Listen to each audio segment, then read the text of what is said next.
ভোরের আলো ফুটতেই শহরের বৃহত্তম বহুজাতিক কোম্পানির অফিসের গেটের সামনে এসে দাঁড়ালো এক চাওয়ালা।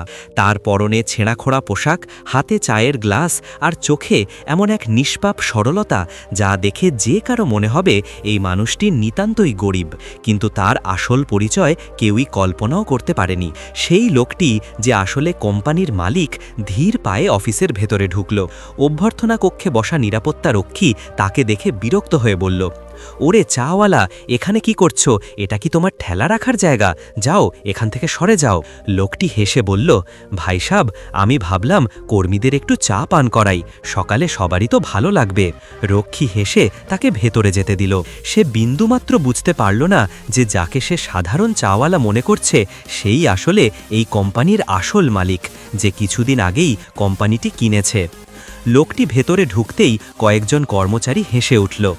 এক কর্মচারী হাসতে হাসতে বলল, দেখো দেখো কে এসেছে, মনে হয় ভুল করে ভেতরে চলে এসেছে।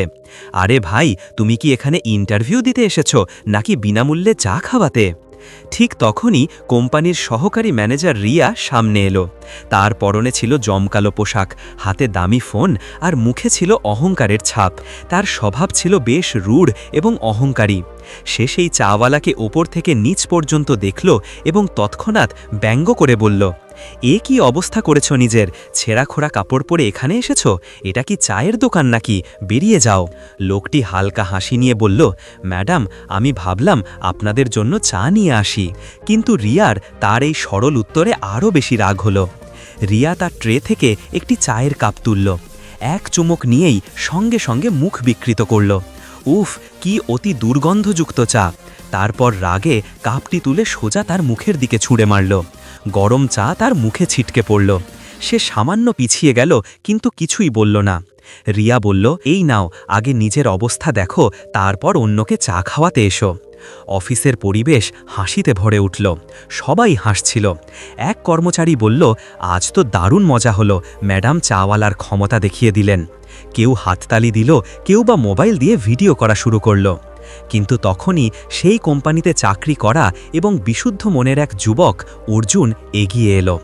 অর্জুন রেগে গিয়ে বলল, বন্ধ করো তোমরা সবাই, এ কি ধরনের মস্করা করছো তোমরা? মানুষটি গরিব মানে এই নয় যে তার মর্যাদা নিয়ে খেলা করবে। কিন্তু রিয়া অর্জুনের কথা কেটে দিল। রিয়া হাসতে হাসতে বলল, ওহ, তো এখন তুমি ওর উকিল হয়ে গেলে? অর্জুন, তুমি হয়তো জানো না, এই গরিব লোকেরা শুধু অভিনয় করে, তাদের শুধু আমাদের টাকা চাই। এই বলে রিয়া সেই চাওয়ালাকে এক থাপ্পড়ও মেরে দিল। গোটা অফিস হাসির শব্দে ভরে উঠল। সেই লোকটি যাকে কেউ চিনতে পারেনি, সে শুধু চুপচাপ দুঃখিত বলতে থাকল। চাওয়ালা আস্তে করে বলল, সরি ম্যাডাম, আমারই ভুল হয়েছে, আমি চলে যাচ্ছি। সে তার ট্রেটি তুলে নিয়ে ধীরে ধীরে অফিস থেকে বেরিয়ে গেল। কেউ ভাবতেও পারেনি যে যাকে সবাই চাওয়ালা ভেবে অপমান করল সেই আসলে এই পুরো কোম্পানির মালিক। সে সদ্য এই কোম্পানিটি কিনেছে এবং আজ এখানে এসেছিল নিজের কর্মীদের আসল চেহারা দেখতে। নতুন মালিকের আগমন। পরের দিন কর্মীরা অফিসে পৌঁছালো এবং সবাই নিজেদের কাজে ব্যস্ত হয়ে পড়ল। রিয়া আত্মবিশ্বাসী ভঙ্গিতে অফিসে এলো, হাতে দামি ব্যাগ। চোখে গর্ব আর মুখে সেই হাসি যেন তার কৃতকর্মের জন্য কোনো অনুশোচনা নেই।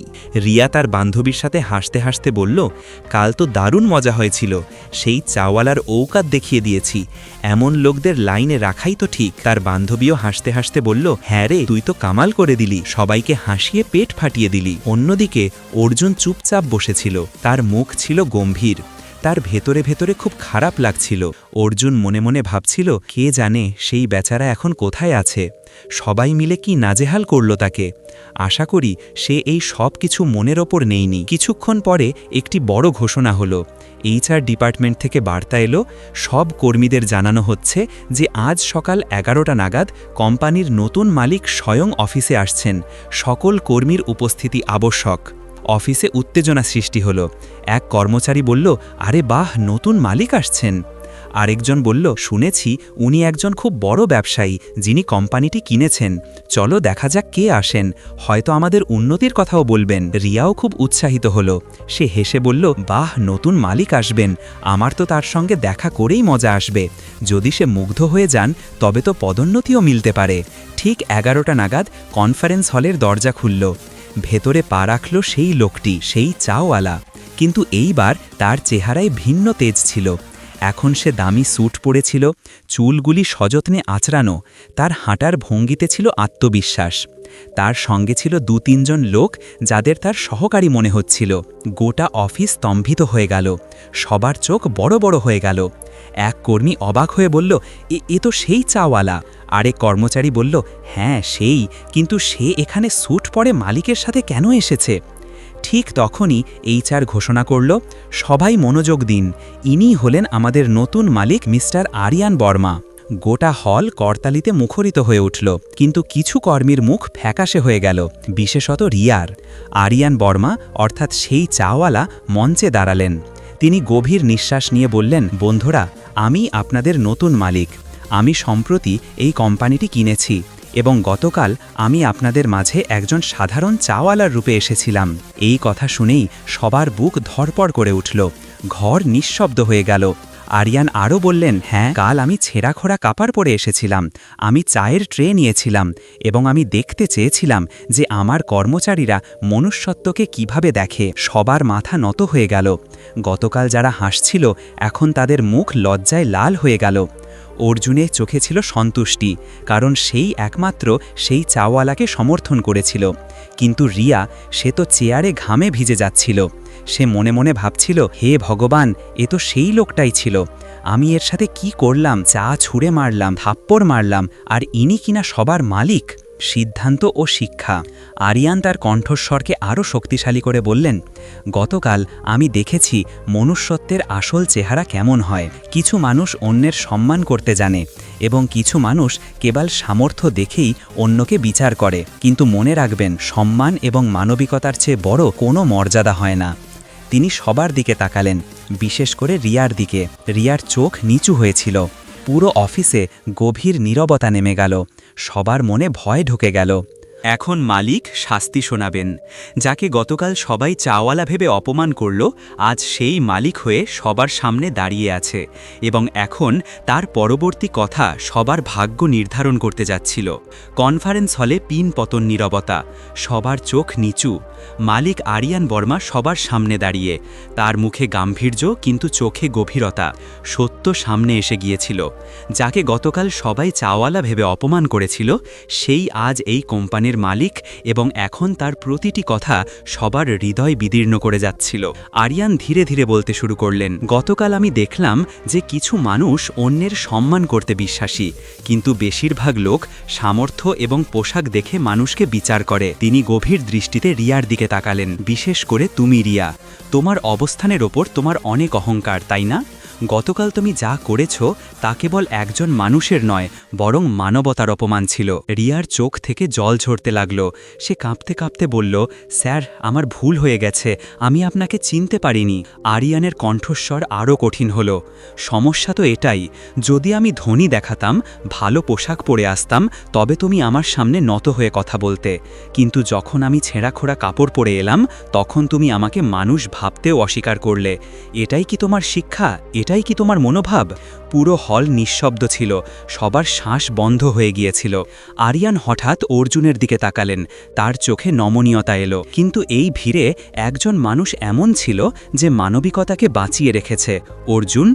সবার চোখ অর্জুনের দিকে ঘুরল। অর্জুন সামান্য লজ্জা নিয়ে দাঁড়ালো। আরিয়ান হেসে বললেন, কাল তুমি একা দাঁড়িয়ে সঠিক কথা বলেছ। যখন পুরো ভিড় ভুল কাজ করছিল, তখন তুমি সাহস দেখিয়েছ। এটাই আসল যোগ্যতা। এমন মানুষরাই আসল নেতা হয়। অর্জুন আবেগ আপ্লুত হল, তার চোখে জল ছিল। অর্জুন আস্তে করে বলল, স্যার, আমি তো কেবল মানবিকতা পালন করেছি। না অর্জুন, তুমি মানবিকতার চেয়েও অনেক বেশি কিছু করেছ। তুমি পুরো কোম্পানিকে আয়না দেখিয়েছ এবং আমি চাই যে এমন মানুষ আমার টিমে সর্বোচ্চ পদে থাকুক। আরিয়ান তখনই ঘোষণা করলেন, আজ থেকে অর্জুনকে সিনিয়র ম্যানেজার করা হলো এবং সে সরাসরি আমার সাথে কাজ করবে। হল করতালিতে ফেটে পড়ল। অর্জুন আবেগ আপ্লুত হয়ে দাঁড়িয়ে রইল। এবার রিয়ার পালা এলো। আরিয়ান গভীর শ্বাস নিয়ে বললেন, রিয়া, তোমার সাথে কি করা উচিত তা আমি ভালো করেই জানি। যদি চাই তবে এখনই তোমাকে চাকরি থেকে বের করে দিতে পারি, কিন্তু আমি চাই তুমি তোমার ভুলের অনুভূতি উপলব্ধি করো।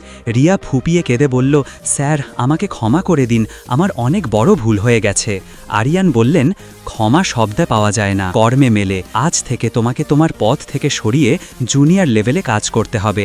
সেখানে বসে তুমি শিখবে যে সম্মান কাকে বলে। রিয়া আর্তনাদ করে কেঁদে উঠল। তার সমস্ত স্বপ্ন, অহংকার এবং গর্ব এক মুহূর্তে ভেঙে গেল। বাকি সব কর্মচারীরাও কেঁপে উঠল। সবাই ভাবতে লাগল, হে ভগবান, আমরাও তো গতকাল সেই চাওয়ালাকে উপহাস করেছিলাম। এখন যদি মালিকের মনে পড়ে যায় তবে আমাদেরও ছুটি হয়ে যাবে। আরিয়ান সবার দিকে তাকিয়ে বললেন, বাকিদের জন্য একটি সতর্কবার্তা। এই কোম্পানিটি কেবল কাজের জন্য নয়, এটি একটি পরিবার, এবং এই পরিবারে প্রত্যেকটি মানুষের সম্মান করা হবে। সে অফিস বয় হোক, চাপরাশি হোক বা ম্যানেজার। যদি কেউ দ্বিতীয়বার কাউকে ছোট দেখানোর চেষ্টা করে তবে তার জন্য এখানে কোনো জায়গা হবে না। গোটা অফিস নিঃশব্দ হয়ে গেল। কিছু কর্মীর চোখে জল ছিল। অনেকে অনুশোচনা করছিল যে তারাও ঠাট্টার ছলে সেই চাওয়ালাকে অপমান করেছিল। আরিয়ান আস্তে করে বললেন, বন্ধুরা, মনে রাখবে, পোশাক, অর্থ এবং পদ দিয়ে মানুষ বড় হয় না। আসল মহত্ব হৃদয় দিয়ে হয়। এবং এই শিক্ষাটাই আমি আজ আপনাদের সবাইকে দিতে চেয়েছিলাম।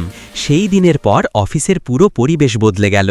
এখন আর কেউ কারো সামর্থ্য বা পোশাক দিয়ে তুলনা করত না। সবাই একে অপরের সাহায্য করতে লাগল। অর্জুন সবার জন্য অনুপ্রেরণার উৎস হয়ে উঠল। রিয়াও এখন পুরোপুরি বদলে গিয়েছিল। সে নম্রতার সাথে ছোট কাজ করতে লাগল এবং ধীরে ধীরে সবার বিশ্বাস অর্জনের চেষ্টা করতে লাগল। কখনো কখনো জীবন আমাদের আয়না দেখানোর জন্য অদ্ভুত খেলা করে। গতকাল পর্যন্ত যারা নিজেদেরকে বড় মনে করত, আজ তারাই অন্যের কাছে ক্ষমা চাইছিল। আর যে নিজেকে ছোট দেখিয়ে সবার আসল ছবি দেখল, সেই আসলে সবচেয়ে বড় প্রমাণিত হলো। তো বন্ধুরা, আপনাদের এই গল্পটি কেমন লাগলো আমাদের কমেন্টে অবশ্যই জানাবেন এবং চ্যানেলটিকেও সাবস্ক্রাইব করতে ভুলবে না।